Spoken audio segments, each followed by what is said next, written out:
When it comes to the decision to circumcise, there's really just two options. There's a yes or a no. And the midwives range the gamut in their personal feelings for circumcision. However, it's really not their decision, and it's not my decision. It's your decision.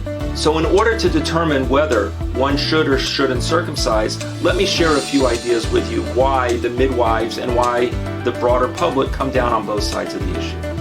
The reason not to circumcise, they say, from a naturalistic perspective, if God created the baby with a foreskin, it should stay. From a healthcare perspective, they say with training, the baby, when he's older, can be trained how to take care of himself so he doesn't run into problems from his foreskin. And then finally, they say if you remove the foreskin, it hinders the pleasure that a man will experience when he's engaged in physical intimacy with his spouse. For those midwives and the public who believe that circumcision is a valid approach and appropriate to do, they also have three basic reasons. Religiously, because God said to circumcise, and therefore, if God said to do it, one should do it. Even if they're not Jewish, many Christians and Muslims and others follow the biblical law. From a health perspective, science has shown that it is much healthier without the foreskin because the foreskin can trap bacteria and other things that can enhance the transmission of STDs and other illnesses, UTIs, and so on and so forth.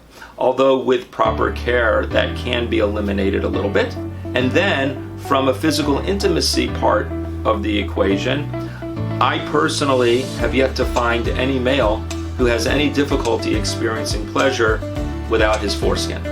So the argument and the debate is very strong and very intense. I speak at midwifery conferences frequently, and I do demonstrations. And yes, you have the midwives who are, thank you for making an opportunity so we don't have to send our clients to a doctor or the hospital. And then there are the others who literally have given me death threats.